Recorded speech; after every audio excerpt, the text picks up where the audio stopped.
dhacdadan barnaamijkeena maanta aynu ku daahqaadayno waa dhacdadii ugu yaabka badnayd ee soo martay intaan dhacdooyinka halkan aan ka tabinayay muddadii sanadka ahayd. waa dhacdo tii ugu foosha xumayd, iguna foolxumada badnayd, iguna naxdinta badnayd. waa gabadh ninkeedii uu ku noqday waraabe, fal naxdin lana uu ku sameeyey. haddaba maxay tahay gabadhan oo sheegtay inay guud ahaanba dadnimadeedii oo dhan ay dhimatay? haddaba qisada gabadhan ayaynu barnaamijkeena maanta aynu ku daahqaadaynaa. ha yeeshee daawada intaynaan barnaamijka u gudagelin, haddaad channelkan ku cusub tahayna subscribe saar, asxaabtaadaan la wadaag. kusoo dhawaada barnaamijka. jacaylkan xanaanin jiray qarba hele xaasido, farxadii waa layga xaday, farxadii waa layga xaday, farxadii waa layga xaday. gabadhani ayaa waxay tiri magacaygu waa Xabiibo, waxaan ahay jaamiciyad haysata shahaadada master degree, waxaan ahay mid u shaqaysa hay-ad maxalli ah. mushaar ahaan bishii waxay soo geli jirtay lacag ka badan $1,200 Mareykanka. waxaan ahay bay tiri mid ku filan noloshayda iyo tan waalidkayba. waxaan ku noolahay waddankaygii hooyo. waxaan ahay single ama gabar hal mar ayaa waxaan halaagsamay bay tiri oo rogmaday qofnimadaydii oo dhan, bini-aadamtinimadeydii oo dhan, iyo guud ahaanba wixii aan ahaay oo dhan. waxaa jiray bay tiri wiil aan wada soconayn muddo ah oo ku nool waddan ka mida qaaradda Yurub. waxa uu degay bay tiri wiilkaasi maskaxdaydii oo dhan. waxa uu igu abuuray jacayl iga fac weyn. ugu dambayntii ayuu ii soo bandhigtay bay tiri wiilkaasi inaanu isguursanno oo uu Yurub geeyo. waan ka aqbalay oo waxaan hooyaday oo isoo korsatay oo aan ciidan u ahay ku idhi, hooyo, waxaa ii soo baxay fiiso waddan hebel ah oo hay-adda aan u shaqeeyo ay siminaar iigu dirayso. hooyaday waa iga aqbashay bay tiri, wayna ii ducaysay. sidaas ayaana ku baxay oo aan ku aaday wiilkii aan jeclaa ee ku noolaa qaaradda Yurub. markii aan nolol wadaagnay oo qoys cusub yagleegnay ayuu wiilkii wuxuu igu yidhi, Xabiiboy, waxaa jirta gabadh kale oo aan muddo 10 sano ah qabo oo waddankan ila joogta, laakiin aan wax ciyaal ah ii dhalin haba yaraatee. waxaana go'aansaday maadaamaan adi ku helay inaan fasaxo aan iska furo gabadhaasi. anina bay tiri dood iyo wareer dheer kadib waan ku qancay arrinkiisii. gabadhan oo qisadeeda sii wada ayaa waxay tiri waxaan la deganayn oo aan la noolayn gabadh isaga ka weyn oo ay walaashiisa. waa uu iga tegay isoo igu yidhi waxaan soo dhammaynayaa arrinkii aan ku ballannay ee ahaa inaan soo fasaxo ama aan furo gabadhaas. 2 isbuuc kadib ayuu soo laabtay wiilkii, wuxuuna igu yidhi, Xabiiboy, waxaan soo beeranay ilmo ani iyo xaaskaygii. ilmo ayaanu soo beeranay ani iyo xaaskaygii ee kale halkan deganay, oo waxaan ka soo tegay iyadoo faraxsan. qaab aan reerkaas u burburiyana ma aqaan. waan ku qancay. haddana wareer dheer ka bacdi iyo buuq aan isku buuqay. markaan ani waxaan yeeshay uur. weliba waxaan noqday bay tiri walac. ninkaygii iyo walaashiis oo aan guriga uga ahay qadaamad marna iima aysan dhimrin ilaa aan anoo xaamilo ah jikada ku dul suuxo. mar aan ku dul calaacalayna wuxuu igu yidhi, see ugu fakartay in walaashay jiko gasho adiga oo nool?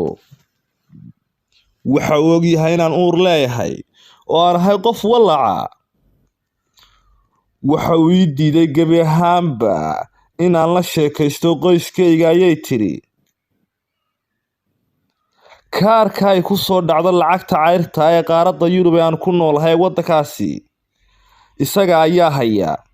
xataa hooyaday in aan $100 u diro ayuu ii diiday bay tiri.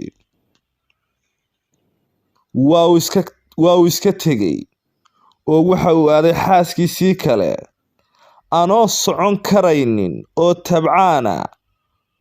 waxaa dhacday bay tiri gabadhani inaan halis galay oo biyo badan ay iga yimaadeen.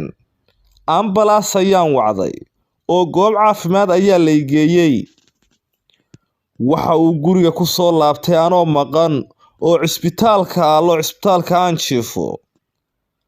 markaan soo fiicnaaday ee aan guriga imi ayuu dil iyo qaylo iga hor keenay isoo boorsadaydii bannaanka ii soo dhigay oo leh orod aad ninkaad saacan ka socoto ee aad xilliganaad ka timi aad jugtii iyo garaacii ii geystay ayaa wixii dhimay oo anoo dhiig iga socda ayaan cisbitaalkii ku laabtay. gabadhan oo qisadada sii wada ayaa waxay tiri markaas haddii aan dhihi lahaa ninkayga ayaa saan ii galay xabsi ayuu ku waari lahaa, laakiin aad baan u jeclahay oo waxaan islahaa mar uun wuu ku dareemi doonaa jacaylka xaddaafka aad u qabto iyo inaad tahay xaaskiisii. wuu raan isaga aanu leeyahay rajo badan ayaa naawilayaa. xabiibo qisadada sii wada ayaa waxay tiri sidaan ugu jiray dhib iyo silic aan kala go' lahayn ayaa ugu dambayntii ayaan dhalay. waxaana dhalay wiil. gabadhii kalena waxay dhashay gabadh. waa uu diiday in uu sheegto wiilkayga oo magaciisa uu dhigo oo ku qoro cisbitaalkii aan ku dhalay. waxa uu iska aaday xaaskiisii isagoo aan iiba iman iguna soo booqan anigoo ah qof umula. xaaskiisii kale ayuu iska aaday. waxa uu ii soo laabtay anoo iska haysta wiilkayga. waxuuna ii laba jibaaray kadeedkii iyo karaahiyadii iyo dhibtii ii geysan jiray ee igu hayay. mar kastoo aan is-iraahdo ninkan waxun ku sameey waxaan arkaa wejiga wiilkayga oo farxad iyo qosol badani ay ka muuqato. waana ku iloobaa dhibkaasi wax kasta wiilkayga dartiis. hibo oo qisadada sii wada ayaa waxay tiri gabadh saaxiibtaya oo aan ku sir qarsado ayaa xaaladayda la wadaagtay qoyskaygii. waxay soo wici jirtay hooyaday oo iska oynaysa ilaa uu markii dambe ii daatay in aan la hadlo. hooyaday ayaan la hadli jiray bay tiri mar walba oo niyadda iyo qalbigaan ku dejisan jiray. markii dambe ayuu iila yimi in uu rabo in ay dalxiis Soomaaliya u aadaan isaga iyo xaaskiisa kale iyo gabadhooda.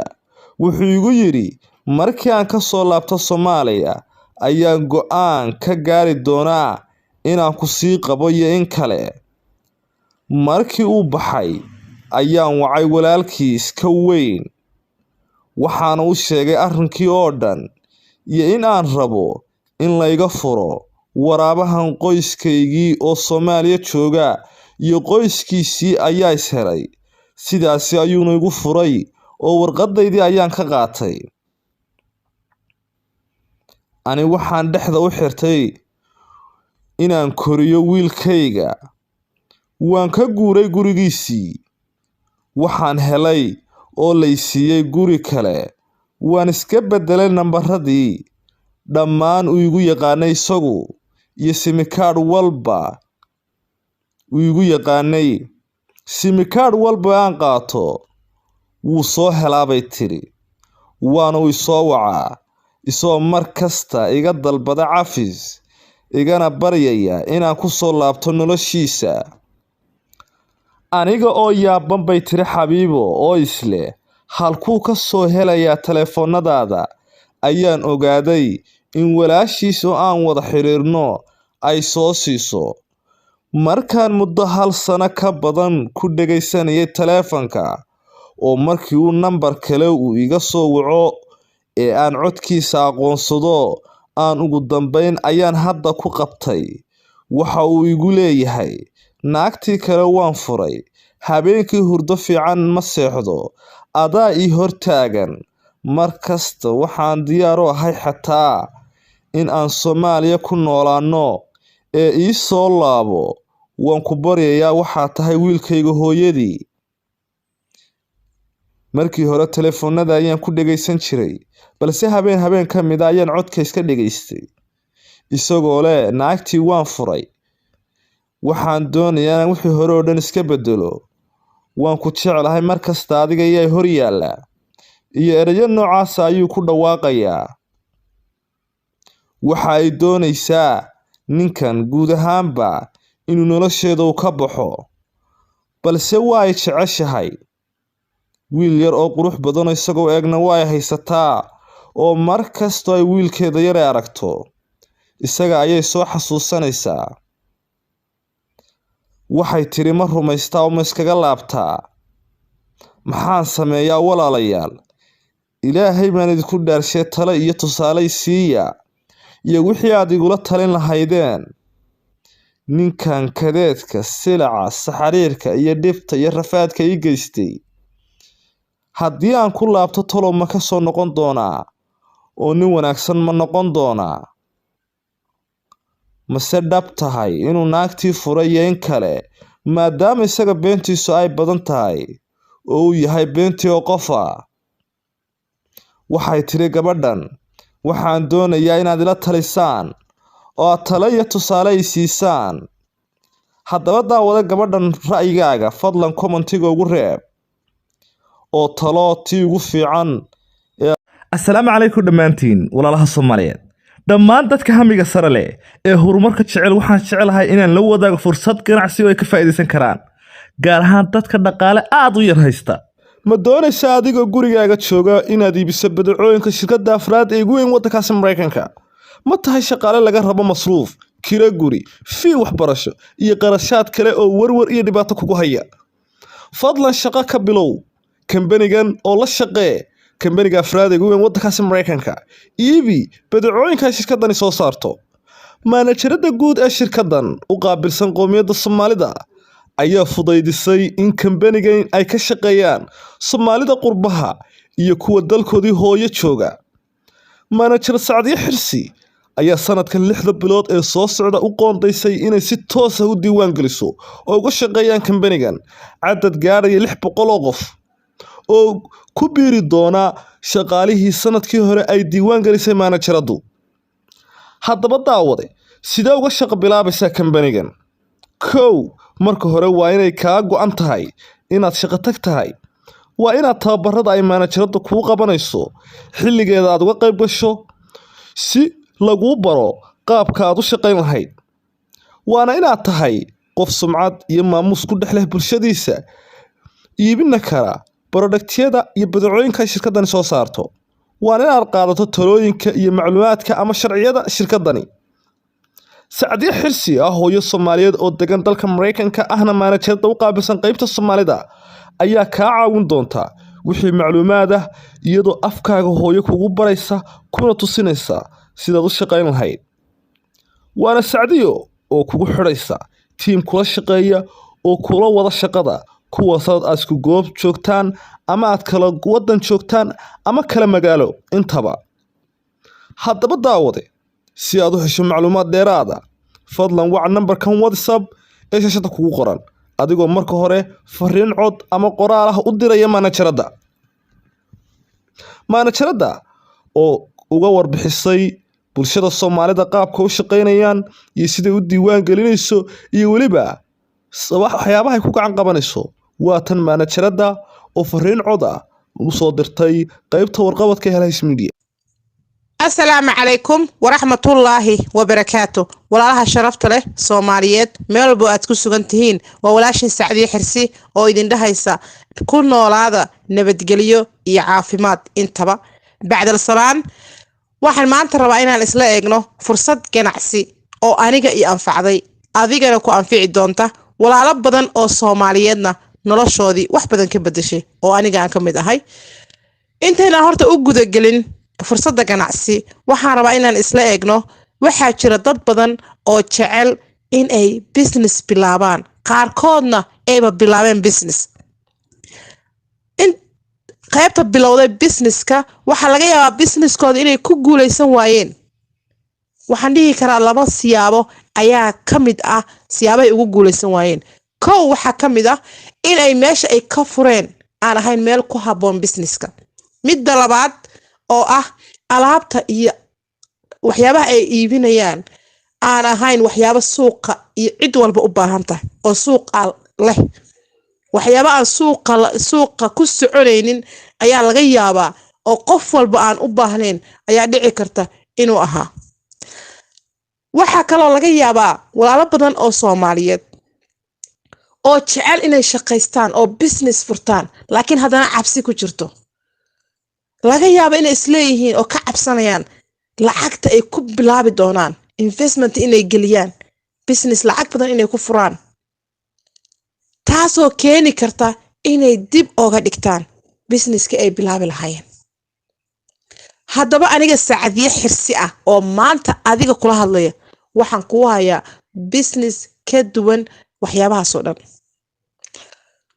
business aan kaaga baahnayn inaad lacag badan investment geliso oo lacag badan ku bilowdo. business aan kaaga baahnayn inaad meel u furto oo meel intaad u furto aad qarash isgeliso. business aan kaaga baahnayn inaad waqti badan geliso businesskan aan hadda aniga kuu hayo oo kuu soo bandhigayo waqti badan kaagama baahno. waxaad ka shaqaysan kartaa businesskan adigoo shaqadaada haysto. waxaad ka shaqaysan kartaa businesskan adigoo gurigaaga iyo familkaaga la jooga oo gurigaaga jooga. waxaad ka shaqaysan kartaa businesskan aan kuu soo bandhigayo adigoo waxbarashadaadii wata oo arday ah oo waxbarashadaadii ku jira. haddaba faahfaahin intaa dheeraada haddii aad u baahan tahay haddaa u baahan tahay businesska sida looga faa'iideysto waxyaabaha aad ka heli doonto sida oga ganacsan karto intaan warbixin ka dheeraada si aad u hesho fadlan igala soo xiriir telefoonka shaashada ku qoran ama ku soo dhufo linkiga description-ka yaala haddii Ilaahay idinka ka dhigo. waxaa idin leeyahay see you.